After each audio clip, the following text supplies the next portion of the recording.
नमस्कार साथियों। तो आज हमारी क्लास रहेगी हमारे चैप्टर संधारित्र की पार्ट 2। जिसने पार्ट 1 नहीं देखा है वो पहले जाकर पार्ट 1 देखिए, तभी आपको पार्ट 2 समझ में आएगा। पार्ट 1 में हमने सबसे लास्ट टॉपिक पढ़ा था संधारित्र के प्रकार के बारे में, जिसमें हमने पढ़ा था गुणों के आधार पर संधारित्रों के प्रकार, जिसमें हमने पढ़ा था ध्रुवित संधारित्र और अध्रुवित संधारित्र। तो आज की हमारी क्लास में सबसे पहला टॉपिक है संधारित्रों के दोष, अर्थात संधारित्रों में कौन कौन से दोष आने पर उन्हें बदला जाता है वो देखेंगे हम। तो हमारा टॉपिक स्टार्ट होता है संधारित्रों के दोष।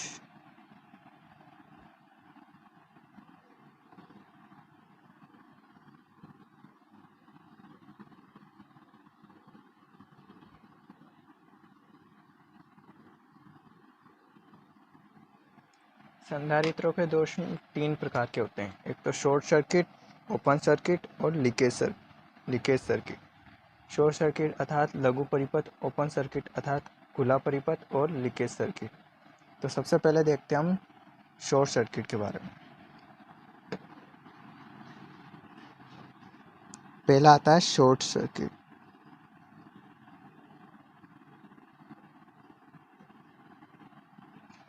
शॉर्ट सर्किट का अर्थ है अर्थात किसी संधारित्र को लंबे समय तक उपयोग करने पर उसके परावैद्युतिक पदार्थ अर्थात उसमें जो कुचालक पदार्थ भरा जाता है उसका गुण वो समाप्त हो जाता है, तो वह एक चालक की तरह कार्य करने लगता है। अर्थात उसमें से भी धारा प्रवाहित होने लग जाएगी, वो चालक की तरह कार्य करने लग जाएगा।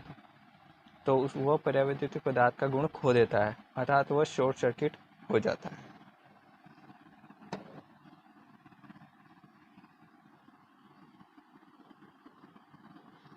किसी संधारित्र को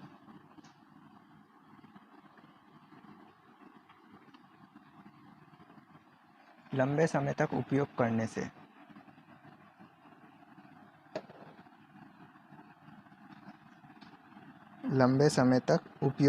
से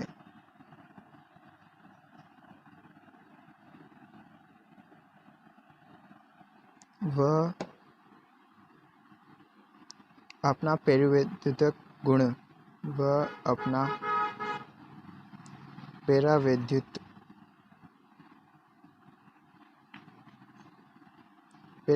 गुण अर्थात उस चालक प्लेटें होती संधारित्र में, उसके मध्य जो परावैद्युतिक पदार्थ अर्थात कुचालक पदार्थ भरा होता है उससे मतलब है। तो परावैद्युतिक गुण खो जाता है और वह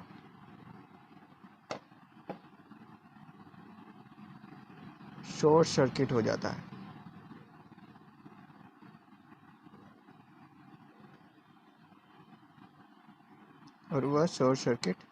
है। अब बात करें हम ये जो दोष है शॉर्ट सर्किट वो किस प्रकार के संधारित्रों में होता है, तो वह पेपर संधारित्र और इलेक्ट्रोलाइट संधारित्र में ज़्यादा होता है।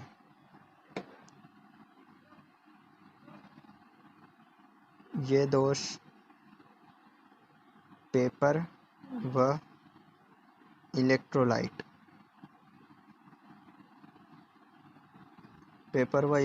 संधारित्रों में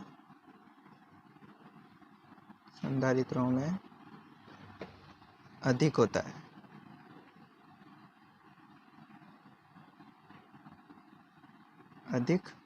है। अब बात करें हमारे दूसरे दोष की, तो वह है ओपन सर्किट दोष।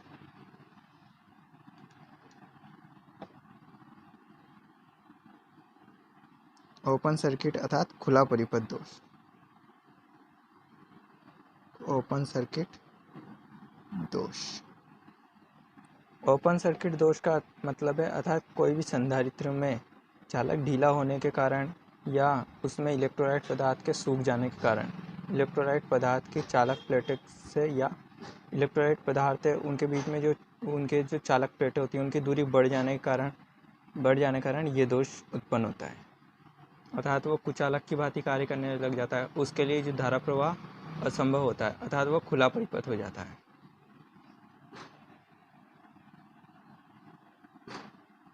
किसी संधारित्र में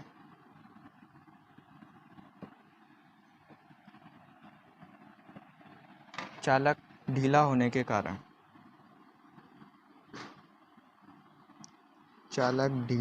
कारण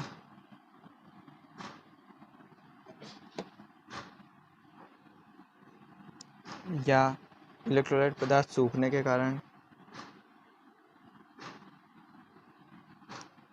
इलेक्ट्रोलाइट सूखने से या इलेक्ट्रोलाइट पदार्थ की चालक प्लेटों से दूरी बढ़ जाने के कारण चालक प्लेटों की दूरी बढ़ने से दूरी बढ़ने से ये दोष उत्पन्न होता है, ये दोष उत्पन्न होता है। अब बात करते हैं हमारे तीसरे दोष है जो वह है लीकेज करंट।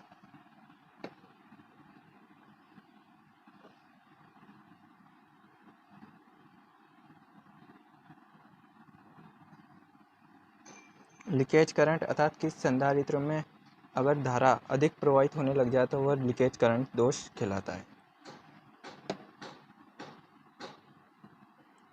संधारित्र में अधिक धारा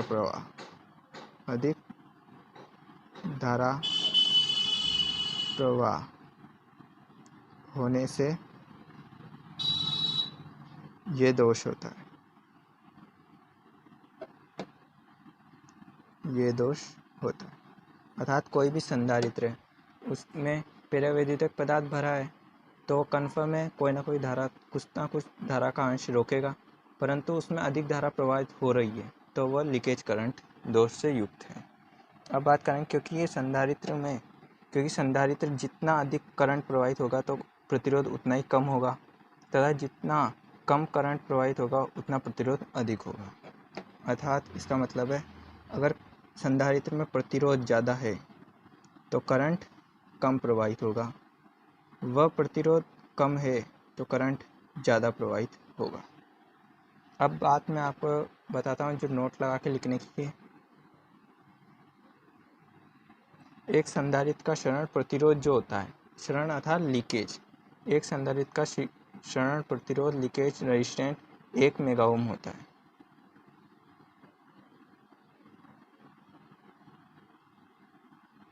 एक संधारित्र का क्षरण प्रतिरोध, ये क्वेश्चन बहुत बार परीक्षा में आ चुका है इसलिए मैं आपको बता रहा हूँ। क्षरण प्रतिरोध 1 मेगा ओम होता है, तो ये आप ध्यान में रखें। अब बात करते हैं हम संधारित्र को मापने की कि संधारित्र को कैसे मापा जाता है। तो इसकी 2 विधियां हैं। तो हमारा अगला टॉपिक आता है संधारित्र को मापना।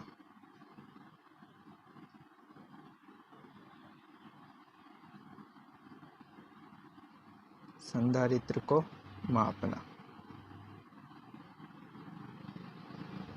तो संधारित्र को मापने की 2 विधियां हैं। 2 विधियां हैं। पहली है संधारित्र क्रिया परीक्षण। संधारित्र क्रिया परीक्षण। दूसरी है आवेश धारण परीक्षण। आवेश धारण परीक्षण। सबसे पहले हम देखते हैं संधारित्र क्रिया परीक्षण के बारे में।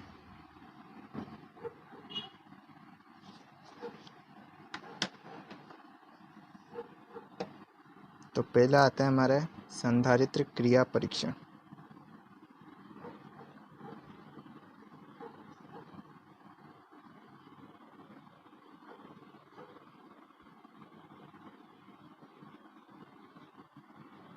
तो संधारित्र क्रिया परीक्षण क्या होता है, इसमें ओम मीटर या मल्टीमीटर, ओम मीटर जो ओम प्रतिरोध नापता है और मल्टीमीटर जो प्रतिरोध, धारा, फ्रीक्वेंसी, अलग अलग चीज़ें नापता है।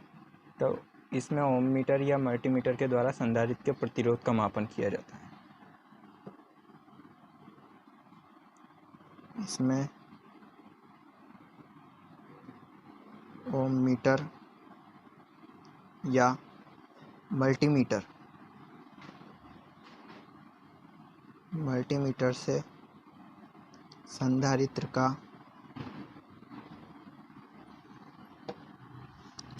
का प्रतिरोध मापा जाता है। प्रतिरोध मापा या नापा जाता है। अब बात करें कि ये विधि कैसी है, तो यह एक त्वरित परीक्षण है। ये एक त्वरित परीक्षण है। त्वरित का अर्थ है अति शीघ्र होने वाली त्वरित परीक्षण, क्योंकि इसमें सादा मल्टीमीटर या ओममीटर लेकर दो तारों को दो संधारित्रों के कनेक्टेड सिरों से जोड़ दिया जाता है, जिससे वो प्रतिरोध नापा जा सकता है और प्रतिरोध नाप के हम संधारित्र का मान ज्ञात कर लेते हैं। नेक्स्ट विधि है आवेश धारण परीक्षण।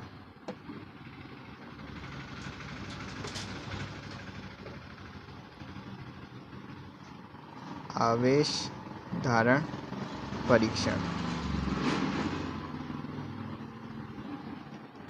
तो आवेश धारण परीक्षण में क्या होता है, इसमें भी वोल्टमीटर या वोल्टमीटर, इसमें मल्टीमीटर या वोल्टमीटर के द्वारा वोल्टेज अर्थात वोल्टेज एक तरह का आवेश है, तो वोल्टेज और आवेश को मापा जाता है।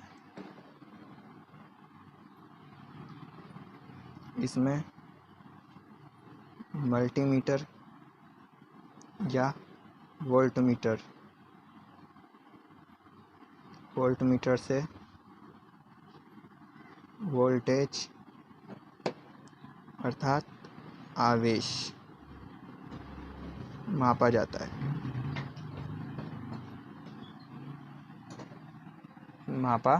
है। अब बात करें, इसमें एक बैटरी का उपयोग होता है, क्योंकि इसमें पहले आवेश को माप रहे हैं, तो आवेश धारण करेगा जब भी तो मापेंगे, तो संधारित्र को पहले ऊर्जित करना पड़ेगा, तो इससे बैटरी से ऊर्जित किया जाता है। तो इसमें बैटरी का उपयोग होता है। बैटरी का उपयोग। अब इसकी बात करें कि इसका और नाम क्या है, इसका और नाम होल्डिंग परीक्षण भी कहते हैं। इसे होल्डिंग परीक्षण भी कहते हैं। अब एक संधारित्र के संबंध में मैं आपको एक खास बात बताता हूँ, उसे ना आप नोट लगा के लिखना।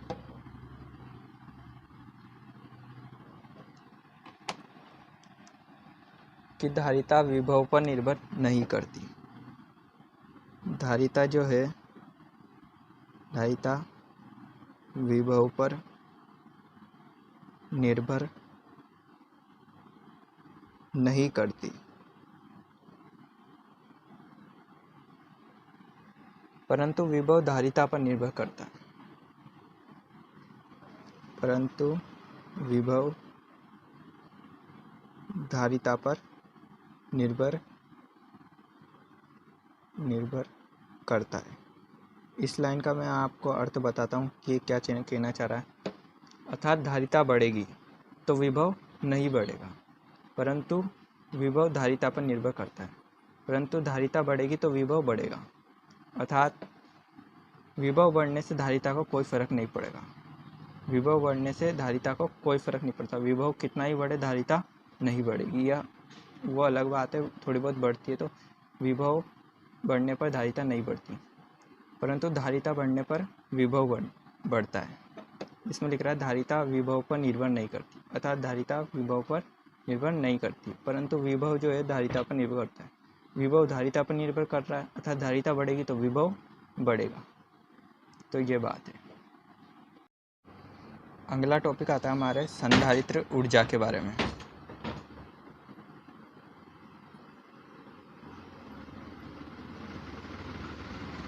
संधारित्रीय ऊर्जा। तो संधारित्र ऊर्जा का मतलब है संधारित्र द्वारा कितनी ऊर्जा संचय की जा रही है, उसको भी हम ज्ञात कर सकते हैं। तो उसको ज्ञात करने का जो सूत्र है वह है ऊर्जा। ऊर्जा अर्थात एनर्जी है एक तरह की ऊर्जा। तो ऊर्जा का जो सूत्र है 1/2 CV² है। ये संधारित्र की ऊर्जा ज्ञात करने का सूत्र है, जिसे आप ध्यान में रखें। इससे हमारे बहुत सारे न्यूमेरिकल सॉल्व होते हैं। यहाँ हम बात करते हैं, यहाँ C बराबर जो है वह धारिता है और V बराबर वोल्टेज। अब बात करें, हम इस सूत्र को थोड़ा चेंज भी कर सकते हैं। कैसे कि E बराबर 1/2 इंटू सी इंटू वी ही है। ये वी स्क्वायर को हमने खोल दिया। अब हम जानते हैं कि Q बराबर सी वी होता है। हमने पहले पार्ट में ये सूत्र पढ़ा है, Q बराबर सी वी होता है। अब अगर हम यहाँ से C का मान निकालें, C का मान निकालेंगे तो C यहाँ पे रहने देंगे और Q/V हो जाएगा। तो यहाँ C का मान रखते हैं, तो E बराबर 1/2 इंटू C का मान रखेंगे Q/V इंटू ये वाला V इंटू ये वाला V। इस V से एक V कट जाएगा और हमारे पास क्या बचेगा, 1/2 इंटू ये Q और ये V, QV। तो ये हमारा एक और सूत्र बन जाता है। और यहाँ पे जो Q है, Q क्या है, वह है आवेश। तो कोई सा भी सूत्र लगा के हम कोई सा भी न्यूमेरिकल सोल्व कर सकते हैं। तो दोनों सूत्र आप ध्यान में रखें। अब करते हैं हम संधारित्रीय ऊर्जा के संबंध में एक क्वेश्चन। तो क्वेश्चन है हमारा, एक संधारित्र जो 4 फेरड का है, वह हमने बताया था कि जो धारिता है, संधारित्र की जो धारिता होती है उसका मात्रक माइक्रोफेरड या फेरड होता है। तो ये फेरड बड़ा मात्रक है। तो 4 फेरड का एक संधारित्र, वह इसका विभव 25 वोल्ट है। तो इसके द्वारा संचित ऊर्जा कितनी होगी। तो इसे हम सोल्व करते हैं तो इसका उत्तर आता है, हमने देखा है सूत्र ऊर्जा बराबर 1/2 CV²। तो यहाँ हमें C का मान अर्थात धारिता का मान 4 फेरड दे रखा है। विभव अर्थात वोल्टेज का मान कितना दे रखा है, 25 वोल्ट। तो हम इसको ज्ञात करते हैं, E बराबर 1/2 इंटू C का मान 4 इंटू 25 का मान 25 का स्क्वायर। तो E बराबर हम जब इसको करेंगे तो 2 इंटू 4 इंटू 25 का स्क्वायर होता है 625।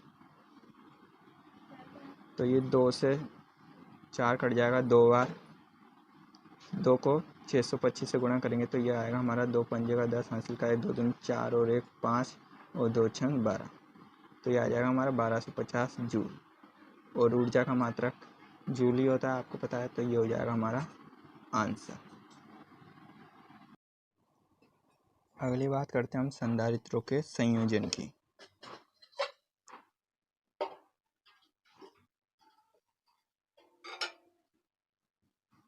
संधारित्रों का संयोजन।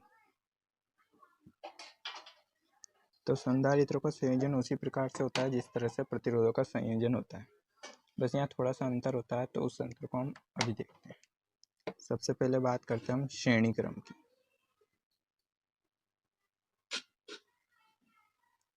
श्रेणी क्रम। तो श्रेणी क्रम में संधारित्र को इस प्रकार जोड़ा जाता है कि संधारित्र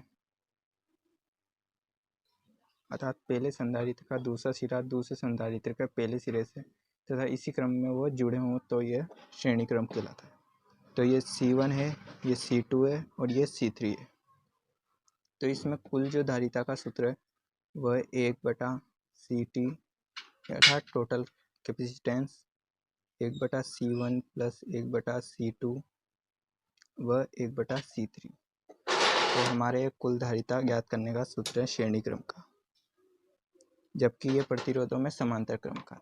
बस यही अंतर है, वहाँ जो समांतर क्रम का होता है यहाँ श्रेणी क्रम का होता है, यहाँ जो श्रेणी क्रम का होता है वहाँ समांतर क्रम का होता है। अर्थात अब इसमें बात करते हैं कि इसमें आवेश एक समान होते हैं। इस क्रम में आवेश एक समान होते हैं। आवेश एक समान होते हैं, अर्थात वहाँ धारा एक समान होती थी, यहाँ आवेश एक समान होते हैं। अर्थात वोल्टेज भिन्न भिन्न होते हैं, वोल्टेज भिन्न भिन्न होते हैं। अब बात करते हैं इसमें वोल्टेज धारिता पर निर्भर करते हैं। इसमें जो वोल्टेज है, वोल्टेज धारिता पर निर्भर करते हैं, धारिता पर निर्भर करते हैं। अर्थात इसमें वोल्टेज सभी अलग अलग है तो धारिता भी अलग अलग होगी, परंतु आवेश एक समान होंगे। अब बात करते हैं हम समांतर क्रम की।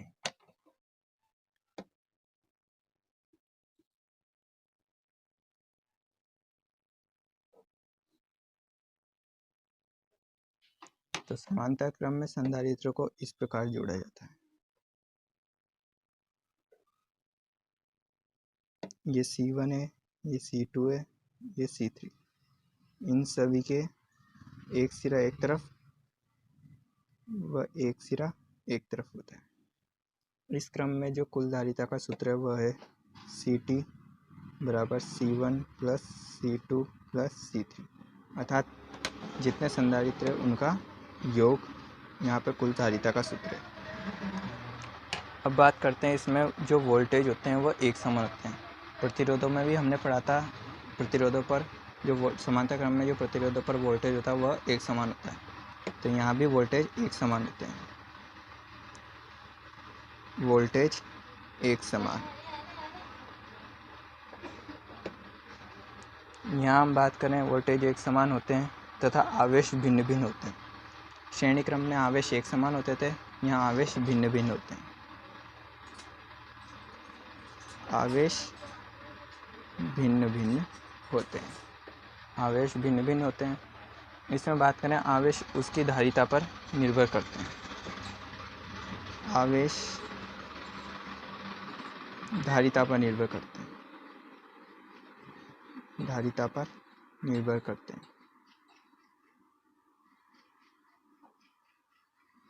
निर्भर करते हैं। यहाँ जो वोल्टेज है वह धारिता पर निर्भर करता था और यहाँ आवेश धारिता पर निर्भर करता है। यहाँ वोल्टेज भिन्न भिन्न था तो धारिता भी भिन्न भिन्न थी। यहाँ भी आवेश धारिता पर निर्भर करते हैं, आवेश भिन्न भिन्न है तो धारिता भी भिन्न भिन्न होगी।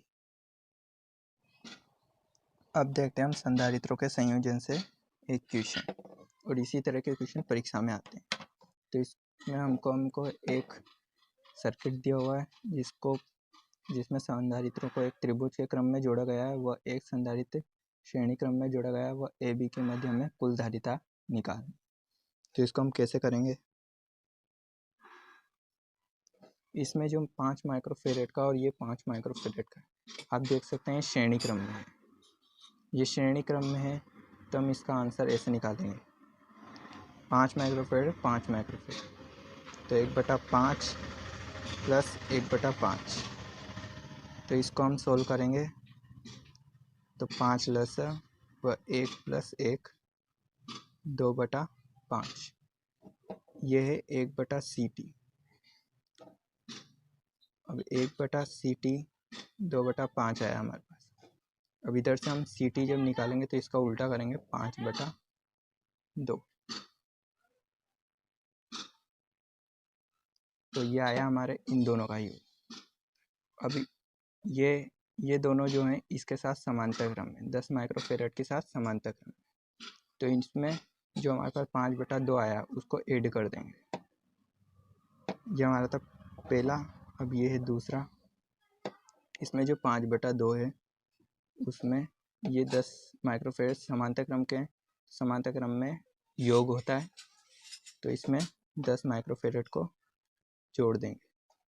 तो इसका जो योग आएगा 2 प्लस आएगा इसका 2 में 2 का भाग किया 1 बार, 1 को 5 से करा 5, प्लस 1 का भाग 2 में 2 बार, 2 को 10 से किया 20, अर्थात 25/2। 25/2 हमारा ये है। अब ये जो है इसका मान आया हमारा 25/2 और 25/2 ये 2 माइक्रोफेरेड के साथ श्रेणी क्रम में, तो श्रेणी क्रम में क्या सूत्र था वो लगाएंगे। तो ये 25/2। अब 25/2 हम डायरेक्ट नहीं लिखेंगे, 1/25/2। क्यों?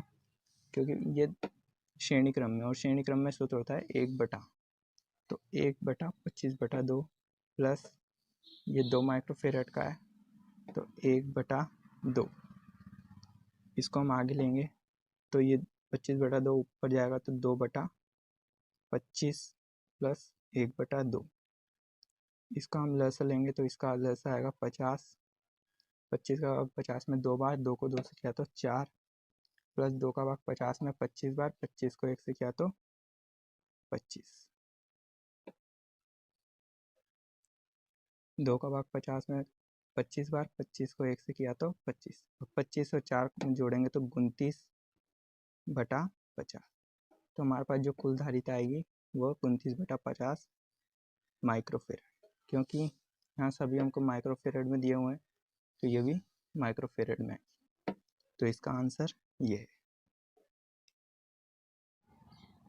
अगला आता है हमारा इस चैप्टर का लास्ट टॉपिक, संधारित्रों का उपयोग, कि संधारित्रों का उपयोग कहाँ कहाँ किया जाता है।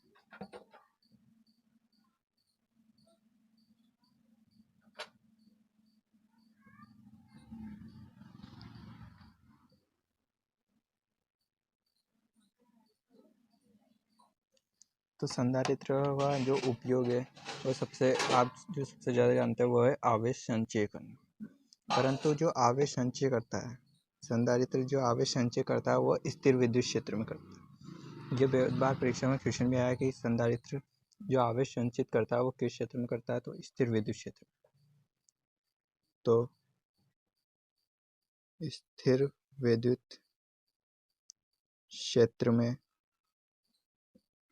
आवेश संचय करना,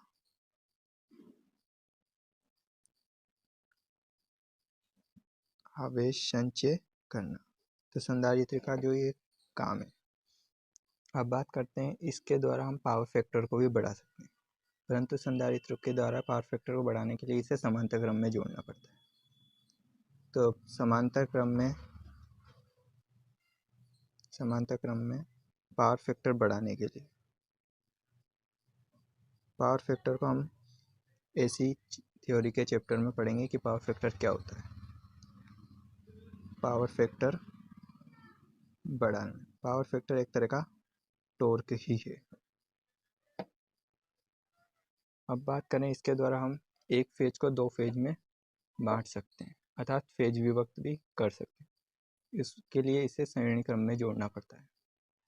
तो श्रेणी क्रम में जोड़कर फेज विभक्त करने के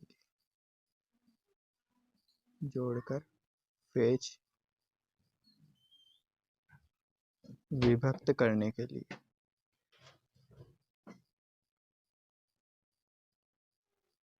अब बात करें कि संधारित्र का जो प्रयोग है वह फैन में अर्थात पंखे में, फ्लोरोसेंट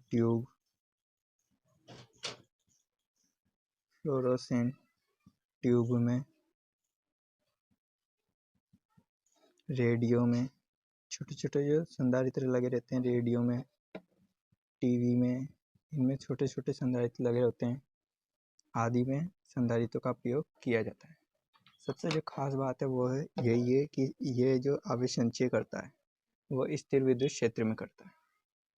तो यहाँ हमारा संधारित्र चैप्टर पूरा होता है। तो आपको वीडियो पसंद आई तो लाइक करें और अपने दोस्तों के साथ शेयर करें और चैनल को सब्सक्राइब करें, और कोई भी डाउट है तो कमेंट सेक्शन में कमेंट करें। थैंक्स फॉर वॉचिंग, धन्यवाद।